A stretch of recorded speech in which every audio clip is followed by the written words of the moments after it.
السلام علیکم ورحمۃ اللہ وبرکاتہ۔ صلو علی الحبیب صلی اللہ علی محمد صلی اللہ علیہ وآلہ وسلم۔ رضائے الہی چینل میں آپ سب کو خوش آمدید کہتے ہیں۔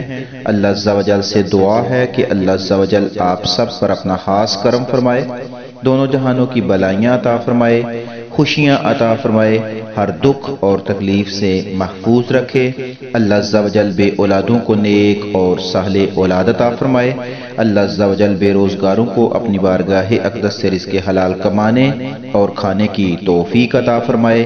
اللہ عز و جل جتنے بھی بیمار ہیں ان کو صحت کاملہ عاجلہ عطا فرمائے۔ اللہ عز و جل آپ سب کی تمام جائز دلی خواہشوں کو اپنی بارگاہ اقدس میں قبول و منظور فرمائے۔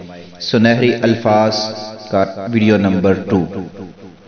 میں نے آج تک کسی ایسے مضبوط شخص کو نہیں دیکھا یا نہیں ملا جس کا ماضی آسان ہو۔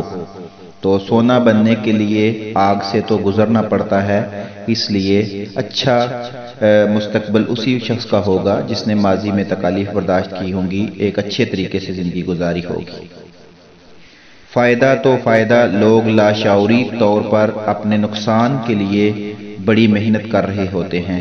بعض لوگ علم نہ ہونے کی وجہ سے کچھ ایسی چیزوں کے لیے پیچھے پڑے ہوتے ہیں جو ان کے لیے فائدے کی بجائے نقصان دے رہی ہوتی ہیں، اور ان کو اس بات کا علم ہی نہیں ہوتا، اور وہ اس دلدل میں پھنسے ہوئے ہوتے ہیں اور لگاتار وہ کوشش کر رہے ہوتے ہیں، لیکن حقیقت میں وہ جو ہے وہ گناہ کر رہے ہوتے ہیں، نقصان کر رہے ہوتے ہیں اپنا۔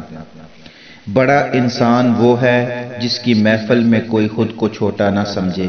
بہت بڑی بات ہے یہ، جب آپ کی محفل میں لوگ آئیں اور وہ اپنے آپ پر فخر محسوس کریں کہ ہم کسی ایسے بندے کی محفل میں بیٹھے ہیں جو بہت ہی اچھا ہے، تو یہ ایک بڑی خوش آئین بات ہے۔ بہت سے لوگ چڑیا کے شکار والی بندوق سے شیر کا شکار کرنے کی کوشش کرتے ہیں اور شیر انہیں کھا جاتے ہیں۔ یہ ہوتا ہے جب انسان کو علم نہ ہو، کسی چیز کے بارے میں پتہ نہ ہو اور انسان اس کا غلط استعمال کرے تو فائدے کی بجائے الٹا نقصان میں چلا جاتا ہے۔ مجلس میں اچھا بننے والا اور تنہائی میں برا سوچنے والا منافق ہے۔ ہاں، جب ہم مجلس میں لوگوں کے سامنے اچھے ہوں اور جب جیسے ہی لوگوں کے پیچھے ہوں تو منافق بن جائیں، برا سوچنا شروع کر دیں، یعنی کہ وہ کہتے ہیں نا پیٹھ کے پیچھے برا سوچنے والا شخص جو ہے اس سے بچنا چاہیے۔ تو ایسے شخص جو ہیں جو آپ کے منہ پر بہت اچھے ہوں آپ کے ساتھ اور پیٹھ پیچھے آپ کے ساتھ بہت برے ہوں، ایسے لوگ منافق ہوتے ہیں۔ اللہ پاک ہمیں منافقوں سے دور رکھے۔ اللہ عز و جل ہمیں اس دنیا میں رہ کر موت کی تیاری کرنے کی توفیق عطا فرمائے۔ آپ سب کے شکر گزار کہ آپ ہمارے ساتھ ہیں۔ السلام علیکم ورحمۃ اللہ وبرکاتہ۔